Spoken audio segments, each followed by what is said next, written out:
We are the nerds. We are the nerds of the apocalypse.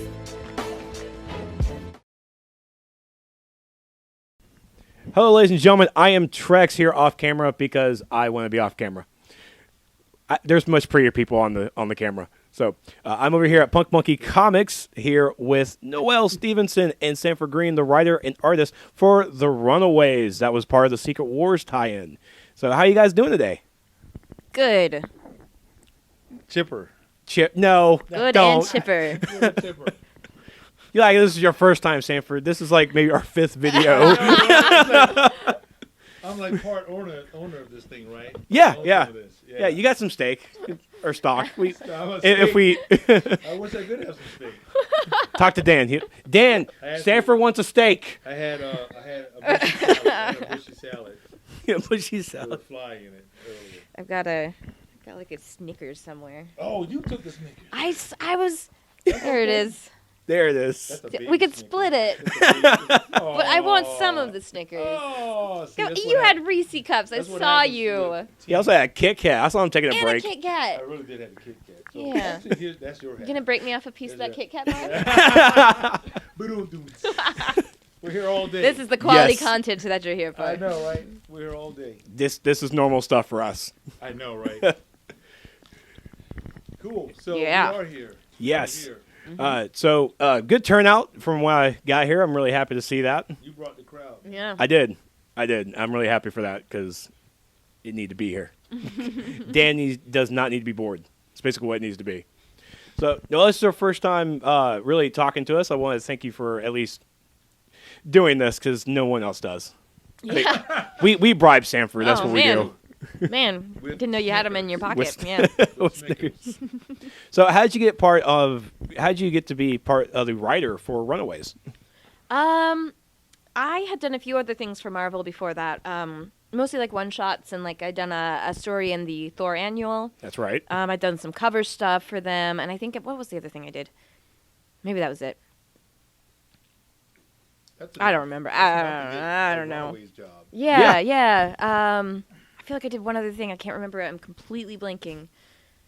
Oh, whatever. Yeah. So yeah, that was.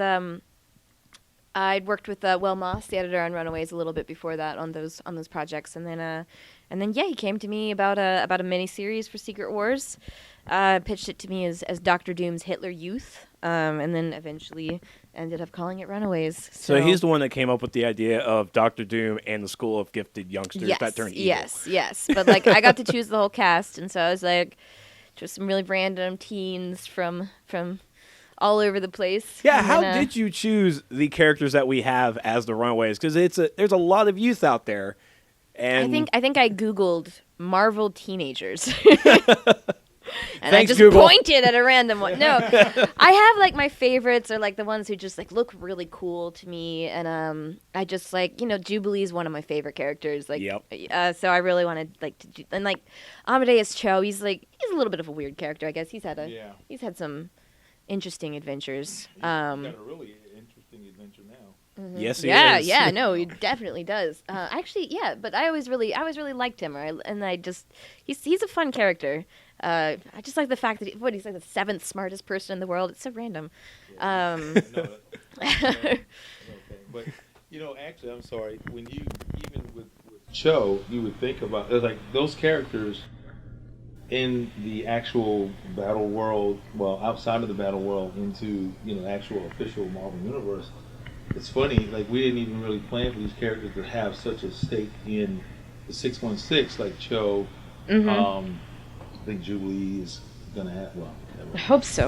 there's gonna be some things happening, and there's a few others, but just those are random characters that you chose, and somehow they got some good stake in 616. Yeah. Well, a lot of them were characters that like I was aware of, like a fairly new comic fan, but that I hadn't actually maybe read like a ongoing series with them in the protagonist role at all. So that's where a lot of the choosing those characters came from. But yeah, they were pretty random. It wasn't Runaways at first, which is why there's only one Runaway present.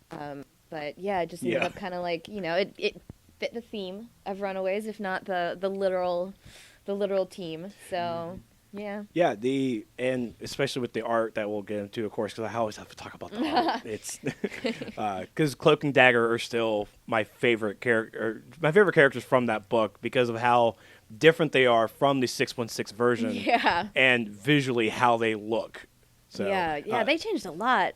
That one was fun. I think I was inspired a lot by the way you drew them in your sketches as well. But I wanted them to be like related. So, like, can I make them like twins? And then like, you know, like all this, and I was just like, I was really trying to see how much I could get away with, because I was just like, I'm gonna switch their powers and they're gonna be related. And it's just like, you know, I always just felt like whenever there's like Cloak and Dagger, and if they ever split up, they always followed like Dagger. I was like, well, let's like let Tyrone be Dagger for a little bit, you know? Like, he's a fun guy. I like him. Yeah, he's good. Yeah. His name is Tyrone. Yeah. You gotta follow a guy named Tyrone. Yeah. Unless you're in The Walking Dead. Then. Walking Dead. Right? That's true. Scratch that one. But no, you know, when Noelle said, "Hey, let's switch these guys' their powers," I was sold already. That already became my favorite, you know, characters in the book, and I think that's what spawned the designs to go in that direction because of that idea. So, you know, it was kind of a easy. That was probably the easiest designs to do. You know, I think after, you know, some of the direction that she had in there was pretty smart stuff. Yeah, that was the first thing that really drew me to the book, was find out that their powers did switch. It's like, oh well, okay, I'm interested. Not just because of the title, and you got Jubilee and Amadeus Cho, and now who's Hulk's son again? Scar. Thank you. I thought it was Scar. Scar. Yeah, and Scar being this nice protective bodyguard to Amadeus Cho was terrific. Still gotta hang out with the Hulk. Yes. Come on, that's his thing. Well, see how prophetic that was. Yes. You know, we had no clue. I think they kind of cued from us. To be honest with you. I think so. I have to holler at you. I have to holler at some people here. So I want to go with Bucky being just this hall monitor aspect. Like, where did this come from? It's like, you need to have that hall monitor guy. Let's choose Bucky. Man, I think that was like, I like Bucky. I like Bucky a lot. We And all I wanted do. to use like, you know, like teenager Bucky, but still with the metal arm, because again, I could do what I want. It's Secret Wars, no rules. And then I think like Sanford, I was trying to like explain to Sanford like how I saw like Bucky, and it was kind of like, okay, like this is, and you know, I was like, yeah, he's like a hall monitor, and then Sanford's like, so he's like an ROTC, he's like that kind of guy. I was like, yeah, exactly. Yeah. He's like that like, he's very like, you know, follows the rules. He's very but no, I just thought it was like, you know, if he was like really patriotic or really loyal to Captain America, in this case he'd just be really loyal, you know, to Doom and to his school. So that's where and then Valerie came from. Yeah, and then young Valerie being the head of the school, which I guess she's the sixth smartest person. I guess would be. I don't know where she ranks. I don't know if there's like a ranking system. There probably is. Yeah. I don't know how it works. Yeah, she. I didn't even know she was that smart until I read your story. When I read your script, I was like, okay, she's got some serious stroke too, and it's kind of cool how her and Cho was almost kind of like, you could tell that she admired Cho a lot, you know, and you know, some good cues between those two, just how they were kind of back and forth, and just think if he had joined them, where they would have been. Ooh, Yeah, Valeria was actually really fun to write, mostly because actually they told me to make her less evil. Because I was writing her really evil, because they pitched it to me as fool me in that script, right? As the Hitler Youth, and I was like, oh my, okay, so like they're pretty bad people. Yeah. But then they're like, oh, like Valeria can't be that bad. And it's like, turn it down. So you went to 11. I just was thinking, like, you know, like, so if a little, like, it's not really clear how old she is, but I was thinking like 6 years old. So like if she's 6, like, and she's really smart and she's very mature for her age, but also she's still a little girl. So like, you know, Bucky's like her favorite person, and she just wants to like show him her lost tooth and stuff. Like she's still like kind of like a fangirl of some of these older students. Like she geeks out a little bit, you know. That was an she's adorable still just a part little of the girl. book. So I actually really ended up like you take her down a little bit from being the kind of just like competent villain overlord, and just to be like, it's just like, this is like, she's Doom's little girl in this world, and he gave her a school to run. Honestly, So she to me was a little more, in a weird kind of way. She was a little more, I wouldn't say psychotic, but it was kind of, it was like a child. Mm-hmm. Yeah. Having a fit one minute, and the very next moment they're running around playing. Mm-hmm. And it just made her character, it made her innocent in a lot of ways. Because a child, if you tell them, they have this kind of this innocent faith where they just, if you tell them, hey, run through that wall there, you can do it. they will believe that enough if you tell them. Her father is Dr. Doom. You can run this school. It's yours.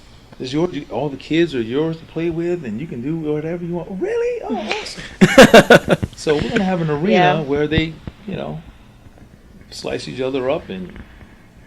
Yeah, that was the kind of dark twist I did not see coming in the book. Just like, okay, well, they're in the school, so apparently we're going to be in the school now. Here's the twist. Oh, let's get out of this. This is bad. Bad. People are dropping. Yeah. I think that was supposed to be in the first issue, so it would have been a little less of a twist, but that didn't end up happening. So surprise! Oh, really? So that was, I'm surprised. Yeah. Okay. Pulled it off somehow. There was like a lot of like scrambling there at the beginning. Yeah. So, Noelle, who has been your favorite character? Your favorite character to write for the book, and who was your hardest? They were all really fun to write. I especially like just writing them all hanging out with each other. I think the third book was my favorite to write because most of it was just like them trying to do simple tasks and being like teenagers who like have powers and have skills, but like they don't know how to like buy food. So they like shoot up a store instead, and Molly gets too into it. And like Molly is so much fun to write. Oh yeah. She's exactly the kind of character that I like gravitate towards. Anyway. Just reckless. Reckless, super strong, not afraid of anything. Why would she be? She's invulnerable, and she's a really fun character in that way. You never have to worry about Molly too much. Like she's always gonna come out on top. The hardest character, I think Valeria was pretty hard actually. Like I said, she went through like a little bit of a personality change there. But once I kind of figured out that like key element of her being like in her actions and in her personality, this like little kid, I think then it became a lot easier. Okay. Yeah. Mr. Sanford. Hi. Because we always love the artwork. I don't know what to do with it. No, you were doing great. I don't even know. Yes, Sanford, tell us about art. No, look, I got the cord now. You're going to have to do this. So, with the art of the Runaways, once again, because every time I see you, I always have to say, it's like, it's so good. It's so good. Thank you very much, sir. Who was really your toughest character to draw for this? Honestly, not necessarily to design, but to draw throughout the book was Scar for me. That was exactly in my head. Like, it had to be Scar. Yeah, because you got to make sure that he's a part of the team, and some of his, I guess, the way that he was written, he's not, again, it's totally different, take on him in terms of his outlook on things. Yeah. It's a lot more soft-spoken. He's a lot more, he's a teenager. And it's kind of that quiet big guy, mm-hmm. And, he's very, his tolerance level is pretty high, too. So, unlike every other Hulk. Unlike, yeah. So, it's like, you got this bouncy, which it was always fun to have to draw the interactions between him and Molly. I mean, I'm just putting it out there. They should have their own little miniseries. I think just go off. Oh my gosh, it should! Yeah, have them go off in a weird world. Can you imagine in a weird world? Just doing stuff. Riding on big giant dragons and. I can really see Molly being the troublemaker and Scar having to fix everything. Oh, absolutely, totally. That's totally. Wall and he's like, sorry. Yeah. That's issue 1 right there. It writes itself, right? It just writes itself. But for the most part, he was a challenge. But when he's playing off of Molly, it was really cool. Awesome. So, of course, last time we spoke about it, you really fell into the fashion world with designing these characters. I always have to go to Jubilee. Did she really have to be so gothic? Did she have to be that gothic kid? Which, I mean, I was a goth kid back in high school, so I related to Jubilee at this time. So you had the hair, Yeah, with the black hair. It's like I tried holding the afro down. Yeah, I was gonna say that afro was a little too puffy, but hey, it can still work. It can still work. I had a kid in play in middle school. It's okay. Oh, you had a kid in play? I had the kid in play. I had the Big Daddy King. You remember him? Oh my God! With the 3 parts, and it didn't go too high because my hair just didn't go that high. Obviously, you can tell it's not going high. But with honestly, your design, she did some initial design work, and I keyed off of that. So it wasn't necessarily me saying, "All right, I'm just going to make this."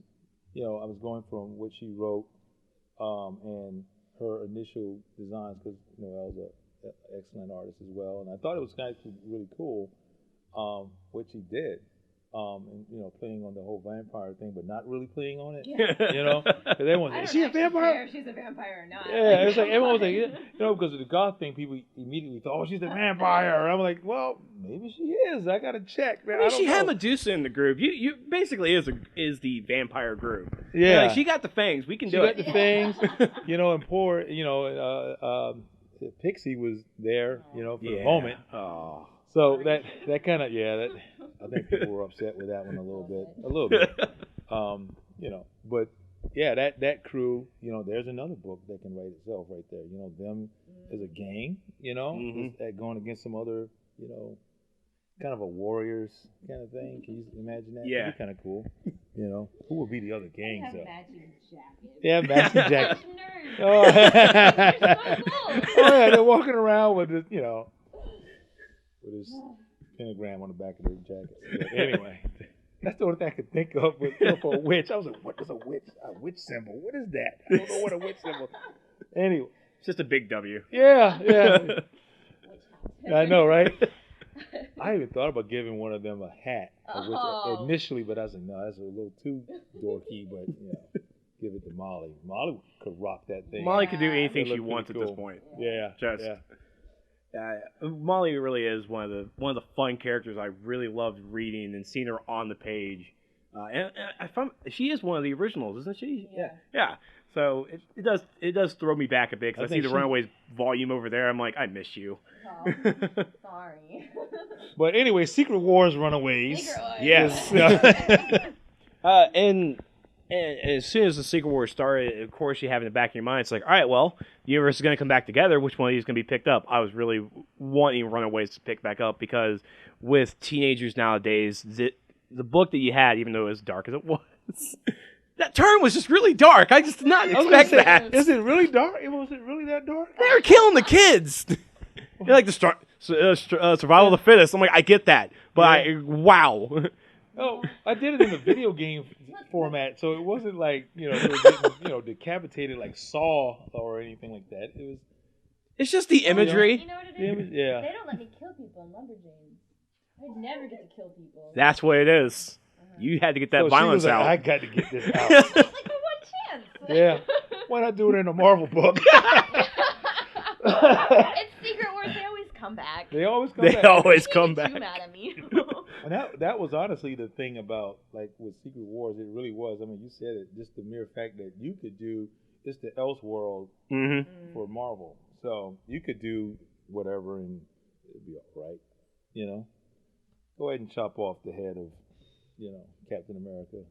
It was. No, they didn't do that. Not yet. We didn't do that. Someone else did that. Like eaten by pigs. Yeah. It was pretty rough. Like, the zombie apocalypse thing.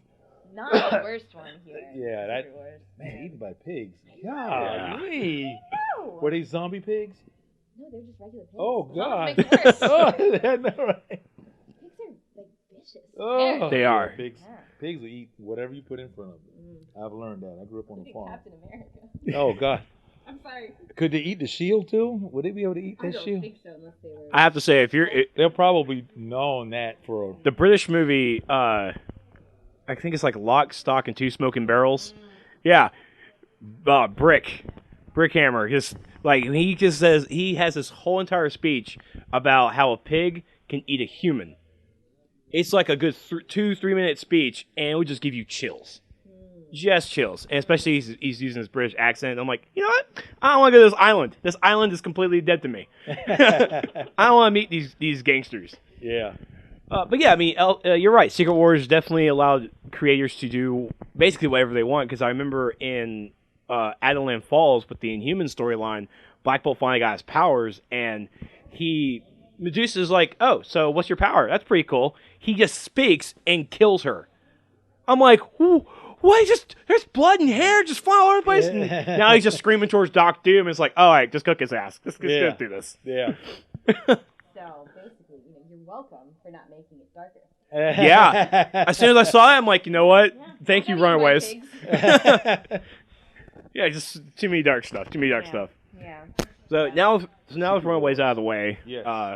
and I will keep writing Marvel to have it officially come back as a book, because it really, because like I was saying, the kids these days, I mean, they're coming back into comics. I'm really happy to see, and the Runaways was really a book for teenagers. I mean, the original concept was the kids didn't like their parents. Their parents were villains. I was like, I don't want to do that. So yeah, let's get that guy here and try and just stop them. Right. So I really love the concept, and it was really just a good teenage book. It just really was. So like I said, I'm going to keep writing the Marvel. I need Runaways back. Yeah, awesome. Thanks. So, I mean, you guys, great job on the art, great job on the story, Thank and you. just really love Molly. And if I can get Runaways... You're tearing up? Are you tearing up? Maybe! Oh, That's the fluorescence. The fluorescence in here. And if anything, I'll try and get Marvel to get a Molly Scar book. Oh man, I am into that. Yeah, that'd be kind of cool. I am in if you are. Yeah. So let's go talk a little bit about single projects. I see that, Ms. Stevenson, you have a book here. So let's talk a little bit about what we got here. Ta-da. Give her back the mic. Or you can hold it for her. You hold the book. She'll hold... There you go. Oh, I like this. Yeah, so this is Nimona. This is my first graphic novel. Yeah. Animation, by the way. Yeah, I know. A lot going on over there. I got After Effects. I could do that. Yeah, so that just came out this year. Got optioned by Fox, so hopefully it will be a movie at some point. Nice. Yeah, but it started as a webcomic. It's about the sidekick to this medieval supervillain, and she has the powers of shapeshifting. So she can turn into anything, really, animal or person. And they commit crimes, and then they save the world, sort of. Okay. Transition, right? Mm-hmm. Yeah, that's... So where did that come about? You just... apparently you just like violence, so it's like, I want to make a villain. Yeah, basically. Yeah, little baby girl stabs someone in the back on like the third page. It's true. It's How adorable, much is this though. book? I need to pick It's this adorable. up. Yeah. Like for real? Yeah, no. She shapeshifts into like a 5-year-old child and is like really cute, and the guard's like, oh. And she like takes his knife and stabs him. And it's the cutest stabbing ever. It's the cutest stabbing ever. Is that not the tagline for the movie? Right That's the there. tagline for the movie. Wow. Stab. Hey, look at that. Right, it's cute. I told you it's cute. It is cute. The guard looks like, he's horrified. Well, yeah. Gone white as a sheet. Yeah, so yeah, no, I do enjoy myself some, some tasteful violence. Yeah. No one gets eaten by pigs in this one either. Thank God. So don't worry.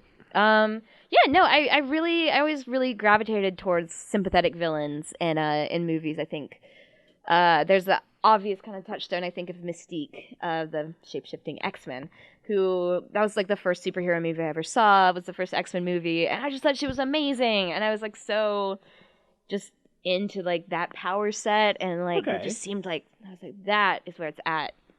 Well, that's the good story. That's a good story for any movie, especially a comic book movie, where if the viewer can feel for the villain, if you can care for the villain, you're in a good movie. You just are.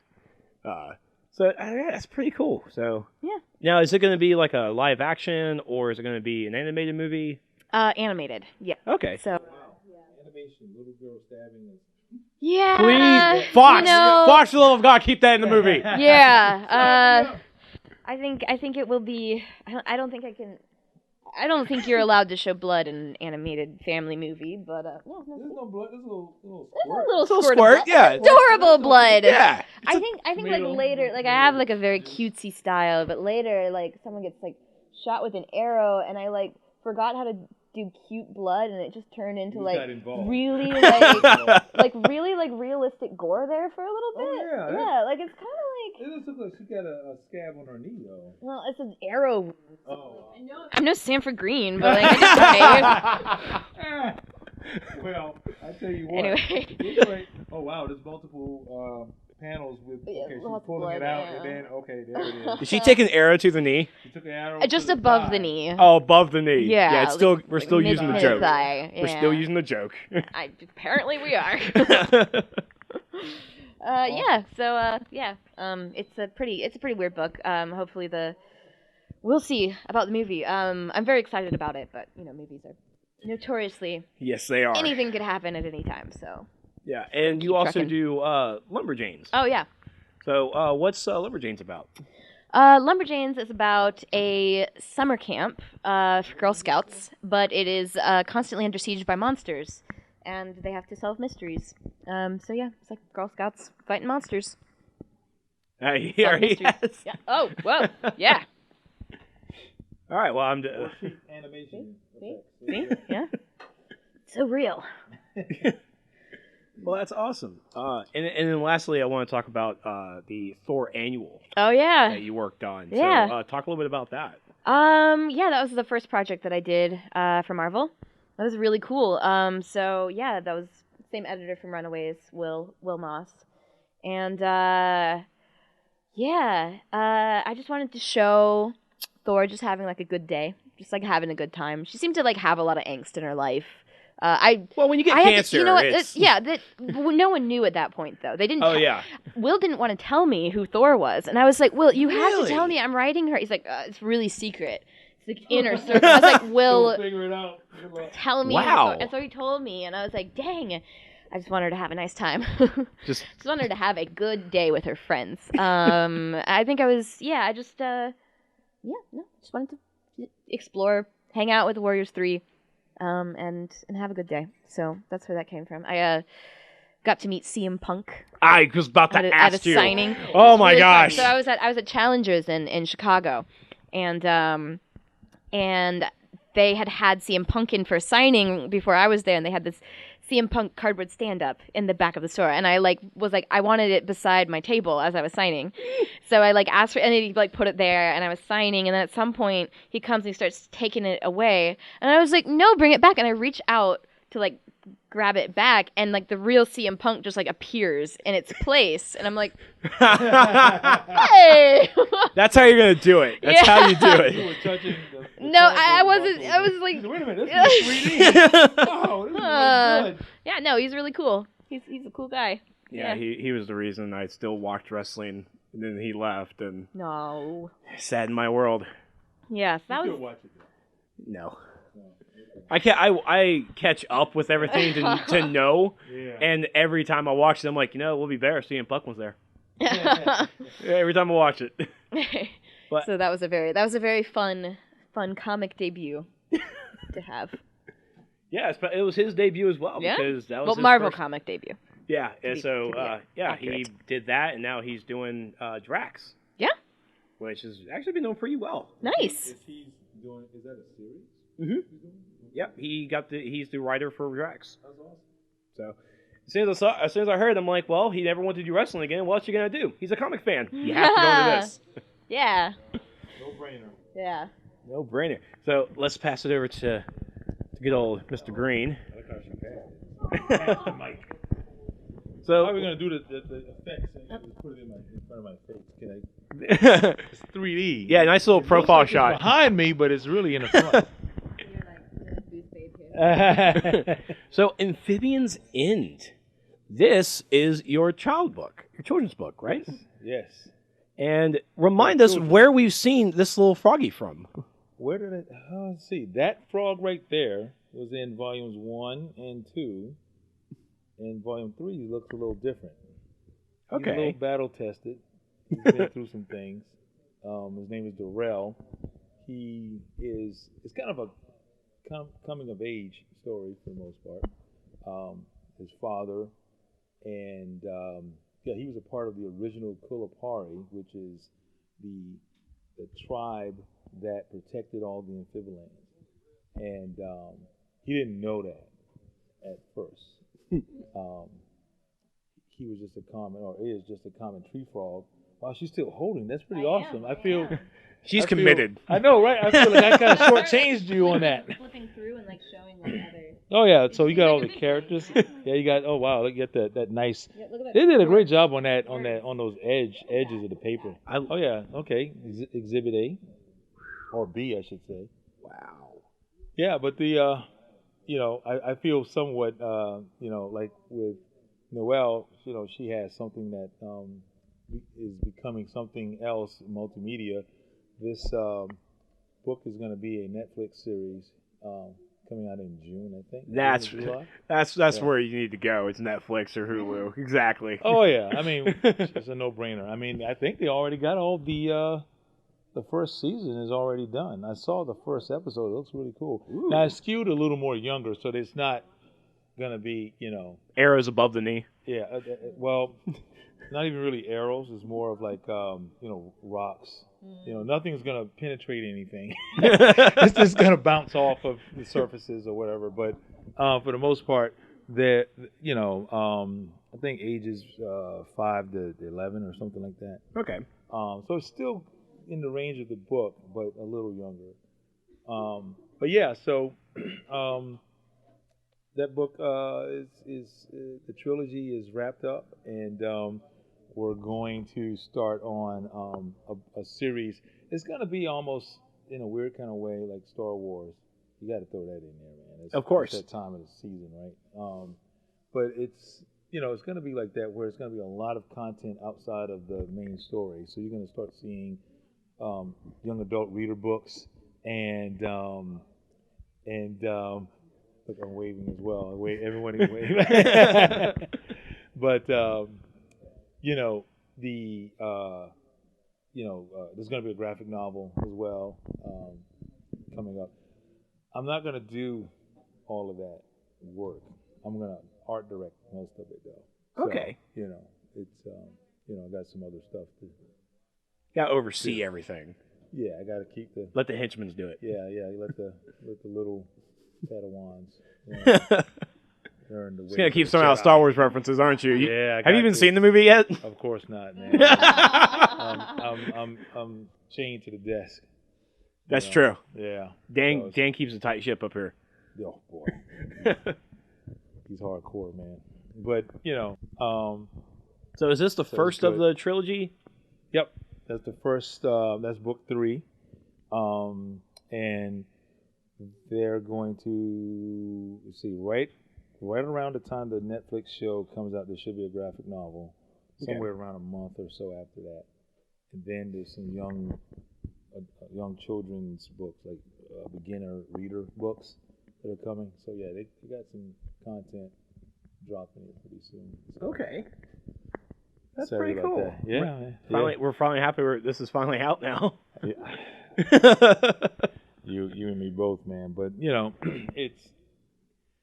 it's one of those things where I wanted to do this series when I partnered up with Trevor Price, who is a South Carolina native as well. He went to Clemson.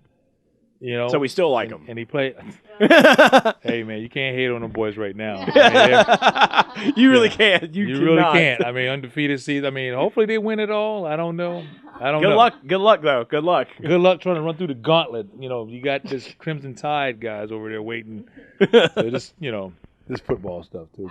I know she's like, what? What are you guys talking about? But yeah, I know, right? That's football. But. What do you even say? What do you even say? Just nod your head and smile. Touchdowns. Yeah, field goals. There's several ways to score. There's several ways, but he played at Clemson actually, and he played in the NFL. Okay. He played in the NFL for like 15 seasons with the Broncos. So in Baltimore, the Ravens. So he's up there, in neck of the woods. Well, used to be your neck of the woods, but yeah. So just having to work with him, and he's a brilliant guy. Really, really good ideas, and he knows how to put the right people together to help flesh those ideas out. When I got on board from the beginning, he said basically, this is Lord of the Rings with amphibians in it, and I went, I'm done. Yeah. Put me in that. That's awesome. That's just an awesome idea. So I helped him develop the whole look and feel for the property, and just took off from there. So That's terrific. yeah, it is terrific. I'm waiting for Netflix. Yeah. Well, like I said, it's skewed younger, so don't be like, wow, Look, where's I'm a where's the brony, blood? so I get knocked off with everything. Oh, okay. So. Okay. It does look good though. It looks good from what I've seen. So Did you work with any of the art for the Netflix show? They wanted me to do some new designs, but I got really busy with actually Runaways. I think it just got there. Thanks, Noelle. Scripts kept coming in, yeah. But so I told them, if they could just, after a while, it got to the point where they just took my original designs and they just, work from that and try to play off of that. So Okay. yeah. So how's Pyro Man and Iron Fist coming out? How's it working? How's it working for me? I've been seeing the Instagrams. I've been seeing them. Oh yeah, They look good. Oh yeah, well, first of all, the struggle is real, so I'm just letting you know that, because just staying on a monthly right now is, it's a grind this time of the year. Mm-hmm. When you want to go out caroling and stuff, you can't do that. I Is can't that do still the a thing eggnog. in this day and age? I don't know. Aw. I believe it too. I believe you did that. They did want money though. Oh my. Oh, What? yeah. For charity. Oh well. Okay. A child's smile. I don't know. They were singing Feliz Navidad and we had to sing it. Oh, there you go. See, that's what Pressure to put someone under. that's what I you can do. children smiling, so Times have changed. You write checks now. You used to drop like 50 cents in a little bucket. You sing it. She's like, here you go. Here's $500. Go get yourself something nice. It's like just donate a book. Hey, that actually that might. I don't know what to do with these. They're all signed though. They're all signed. In like 20 years. So the book is coming out in February. Book 1 should be out in February. Should be. Should be. It's not my fault now. I'm just letting you know. We know that. Yeah, but it is done. Issue 1 is done. Working on 2 right now. This is gonna be a lot of fun. I think one of the things I can say is, we're taking a lot of those characters that were, how do you want to say? They were more slapstick and kind of Campy. We're gonna, juice them up a little bit. You're gonna see some stuff there. We're still gonna have fun, but they're not gonna be, roll your eyes kind of characters anymore. They're gonna have some merit. How tough is it really drawing a month-to-month comic like this? In more ways, it was a 4-issue miniseries. In and out. Well, truth be told, Marvel, I think even other companies, DC as well, they're starting to realize that, with and this is the truth, with conventions, as plentiful as they are now, a lot of these artists are at these conventions. They want these artists at these conventions. I can even say, as far as even, having an internet presence, online presence, that stuff is time consuming. right? It is. So it's almost like a second job. You have to do those things in order to promote this content now for people to buy them.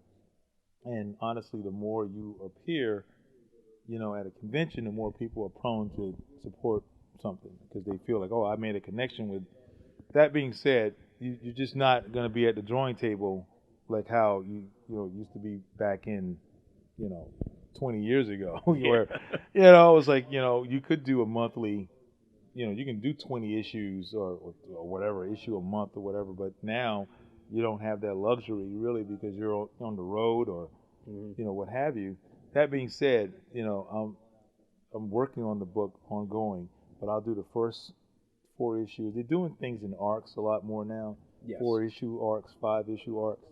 So once I do the first 4, we're going to do a issue or 2 of self-contained stories, and I'm back on, for another 4 or whatever. And I don't mind that because some people are kind of like, I got to do every issue, and I'm like, no, I don't have that kind of,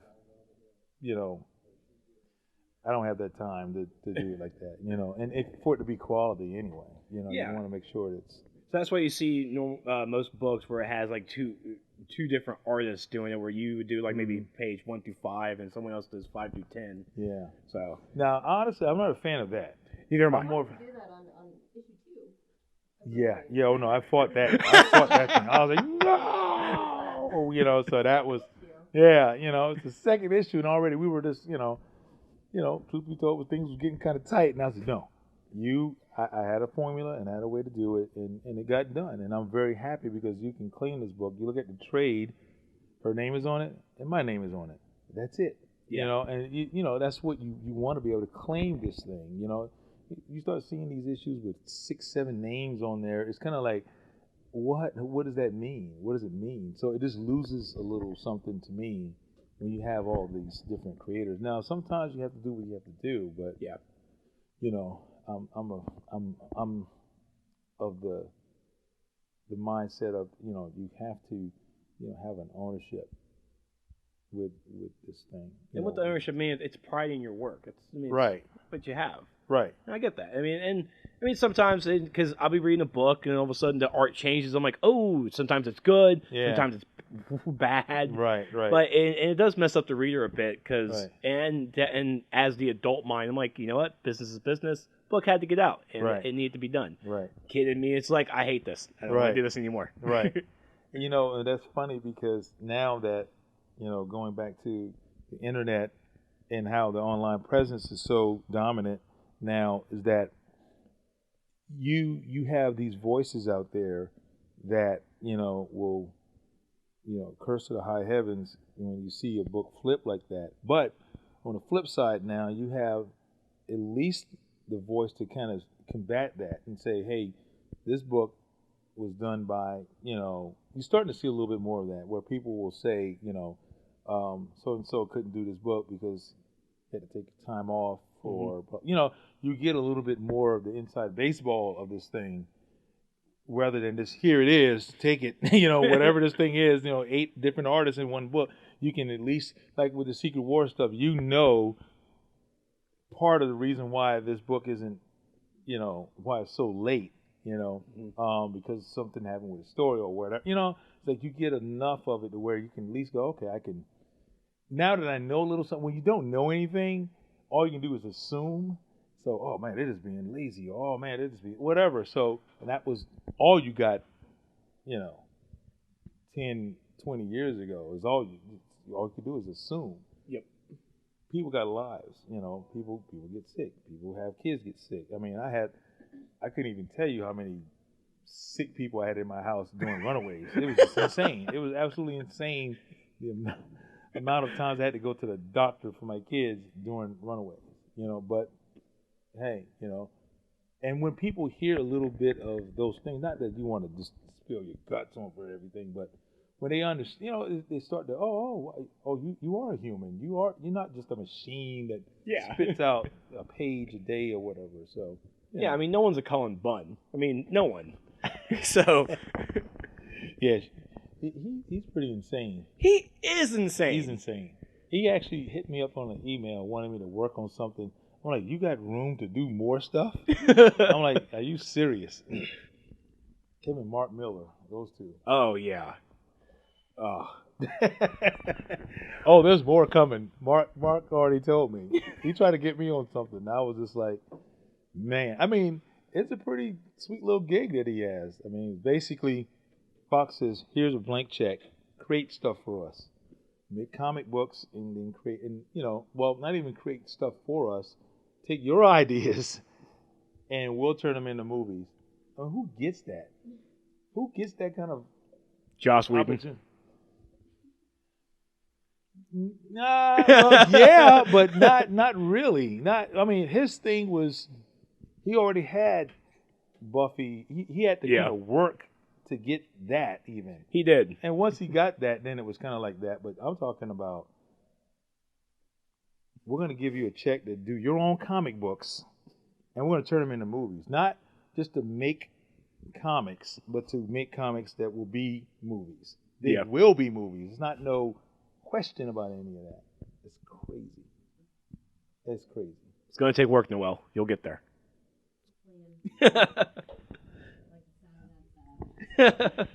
Most of us do. So on the writing side, what's the timeline for the writing for a month to month? I'll have to move Mike at home. I didn't have an operator for it. Oh yeah. So I brought the microphones. Yeah, they got this boom mic. This thing is so funny. It's like the old blaxploitation boom mic coming down with it. He says that because literally it's the windscreen on it's a fuzzy looking thing. Oh, I don't know anything about boom mics. I mean, look like anything. We're like, yeah, that's a boom mic. Find us at a convention, you'll see it. Okay. So how's the writing for a month to month book? Because I mean, Lumberjanes is month to month, isn't it? Yeah. Yep. I'm not presently writing a month to month book. I'm sort of putting my focus in other places for the time being. It's a lot, and like I can't draw a monthly comic ever. Like I don't work that fast. So I'm already amazed at people who can draw monthly comics at all. It's a lot just to write a monthly comic sometimes. I know, I probably, like, I would roll my eyes at me if I were you, because it's like, what, you have to, like, write a script, and then, like, that doesn't take a month. And, like, no, not really, but, I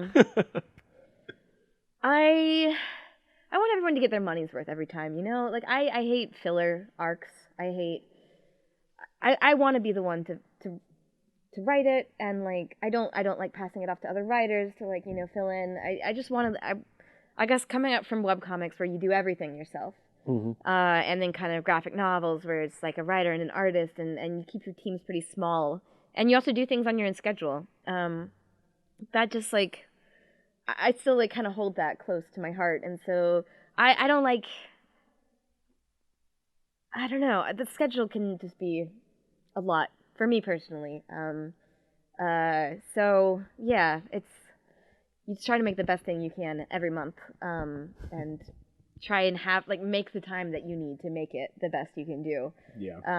And I find that a little difficult sometimes. There's always something else going on, and like even if you are way ahead of schedule, something comes down the chain of command every once in a while that just, I was talking about the the Valeria thing. That was something that kind of shook up what I had written. There's something that I had to go back in and rewrite. And I actually think it really helped the book, but so editors are there for a reason. They are. But like sometimes being under the gun like that is a good thing. It makes more interesting results. But you have to be on all the time. You have to be ready for that next thing. And as someone who got started doing exactly the book I wanted to do, writing it, drawing it, coloring it, inking it, lettering it, doing everything myself, it's a little hard now in monthly comics to like give up that control, I think, sometimes. Yeah. Wow. But I think like at my top output for Nimona, and I did everything, but I don't think I could do more than 15, 20 pages a month. So I don't know how artists do it, man. And like, How do you especially do the it? artists who color their own stuff. 15, 20 pages a month? Yeah. That's- Top output. Okay. Yeah. That's pretty darn close, though. Yeah. You squeeze out another 2 or 3, that's a monthly. I think that's why I was trying to hit my deadline at the end. I was doing 5 pages a week. So I was working from like, I got off of work, I'd come home, I worked from like 7 to like 2 or 3 for like every night. I wasn't doing anything else. I wasn't seeing my friends. I was barely eating or sleeping. So yeah, I can do it. It's just... Yeah, who believes in social life? I mean... And I would only do that for like my book. I don't know if I would do that for someone else's book, you know? Yeah. That's the other thing. Like, yeah, I don't know. I'm very, very impressed though by people who make their living doing monthly comics. I think that's pretty awesome. It's interesting you said that about doing it for someone else. It's like there's something about doing creator-owned work that gives you a different type of energy. Like, even though it's Power Man Iron Fist, I don't know if I could do a day job or a 9-to-5 job and work on Power Man Iron Fist. No. Ooh, No, don't do that. Yeah, that's not human. Yeah. Or even if it with Runaways, it was like, okay, I'm a professor, you know, and even during that time, I have a lot more free time with that kind of schedule. But even because of that, it's like my switching my thinking, you know, doing this type of thing from this block of time, and I got to switch my whole thinking, my train of thought, and go to this thing. And it's like, oh my God, I can't do that. But if it was my own thing, it's a different the transition was smoother for some reason, you know. Well, I shouldn't even say for some reason. The reason is because that's a part of you. Yeah. You're thinking about that thing, or you might have had it a part of you. How long was Nimona on your conscious? Before I started making it, or just in general? Just in general. That was about, I think, 3 years, maybe 3.5 years, give or take.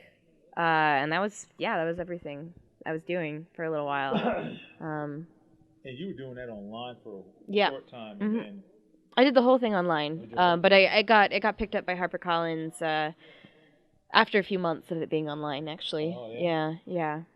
And this is before Lumberjanes and Yes. all that stuff. Yeah, that's pretty awesome. But you know, with that, because it's your own thing, you're able to change. So if someone was to come to me and say, hey, you know, be it Mark Miller or any of these guys, even though those deals sound sweet, it's almost like I'm creating your idea, you know? And I'm like, okay, I can get these things over here, but that's a year of creating your idea. You keep going back to that. So now I'm like, I can't get away from that. I can't get off of that. So now I got to, you know, I'm like, if I'm going to create my own, it's got to be my own thing. I can't do anybody else's stuff. You know, you get offers all the time where people want, hey, I got this cool idea. It's going to be optioned into whatever multi-million-dollar movie, game, or whatever it's going to be. And it's just like, oh, okay. You know, maybe 5 years ago I would have jumped all over it. But now it's just like, I don't care what it is.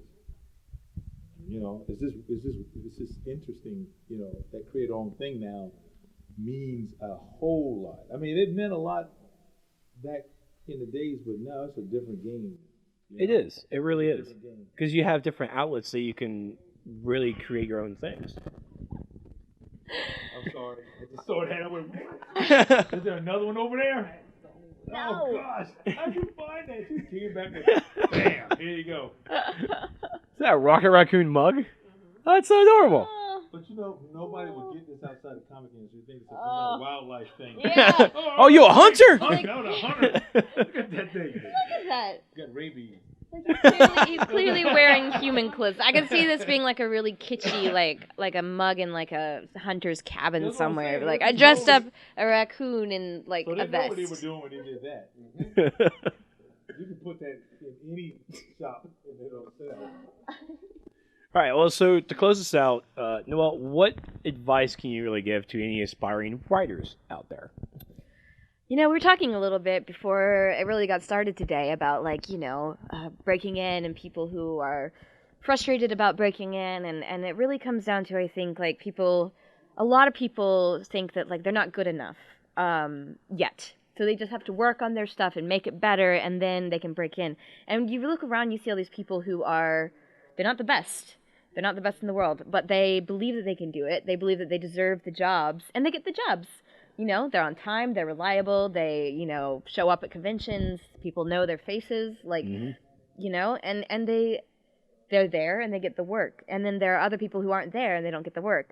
So there's this weird part of it of just being there and believing that you deserve those jobs in some weird way. Like, even if maybe there's a part of you that doesn't believe that, just saying like, yes, I can do it, is such a huge part of just getting those jobs in the first place, having that confidence. And that's something that, if you're a woman, if you're a person of color, it's like a little bit harder to have those role models or that like confidence in yourself. It's like, I'm not as good as I can be yet, because I only have like 2 people that I can really look at who are already doing this, and they're amazing.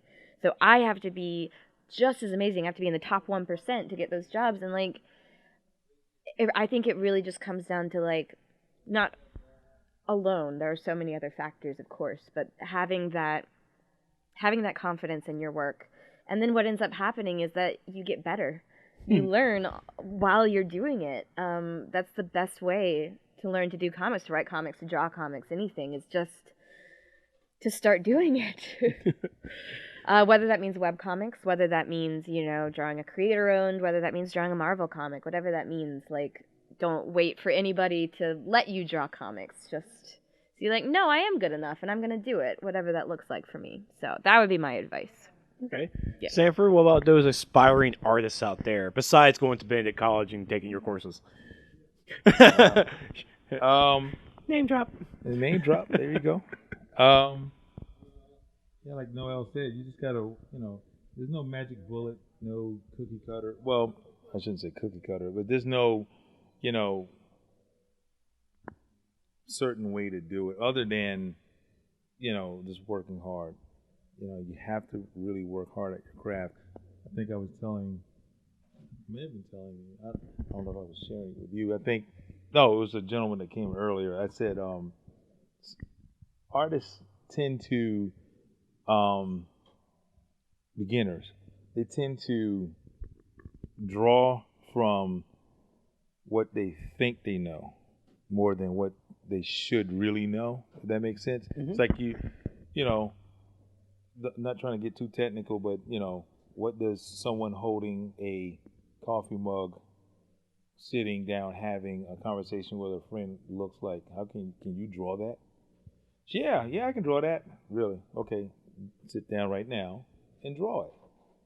And of course, what you're going to get is whatever information that they have here naturally is what's going to come on the paper, which is never really good, to be honest with you. Unless you, and I'm saying for beginners, unless you just some savant that just can retain information naturally without even really understanding what you're retaining. But for the most part, beginners, they look at a lot of manga or whatever, and they think that's how everything looks. Everything doesn't look like that. Mm. That's someone's interpretation of what something looks like. It's very important that you find your own understanding of the foundation of things. Like, you got to understand that first. Once you understand that, then you can branch out into doing your interpretation of that foundation. See what I'm saying? But the foundation got to be there. Akira Toriyama, his stuff looks that way and is a cool style that everyone emulated growing up, especially boys. I did it. But muscles don't look like that. They do not. They do not. Hair doesn't look like that. It could. Oh, it could. You got an afro, man. I tried. I mean, there was one character in Dragon Ball that had an afro, so you can. Okay, you pass on that. But for the most part, those things aren't based on. They're not real. interpretations per se, but there's enough in there, and you know that he came from some fundamental, foundational understanding of how things should look, and he just went off and he interpreted that. So my that's my biggest thing, is that you got to know the rules before you can break them. There you go. I like that. Drop the mic. That's all you need to do. That's all you need to do. Well, I want to thank you guys so much for taking the time to sit down and talk with me a little bit. And Noelle, thank you so much. And of course, during this convention circuit, we look through our list and try to find our favorite people. And of course, we get the locals first. Yeah. And Sanford is always great to talk to you every time you're in the store, which is every time you're in the store. Show up, it's here. I mean, we're pretty sure it's like nothing new. I live back there, by the way. Yeah. Like basically, it's like, you got anything new? It's like, oh well, I mean, got new shoes. I know, right? I got a new friend. Yes, popped up. That's right. We're gonna be talking to her in just a moment. So, thank you guys so much, and stay tuned for the next interview, and be sure to follow everywhere. Oh, you guys should actually say where you can find them on social media and everything. I am on Twitter at Ginger Hazing. Just followed you too, so I found that. Yeah, and I'm on Tumblr at Ginger Haze. So now she has 1 million followers. You made 1 million. That's right. 1 million followers. I'm at Sanford Greene on Twitter, Facebook, Instagram. Yep. Definitely recommend the Instagram.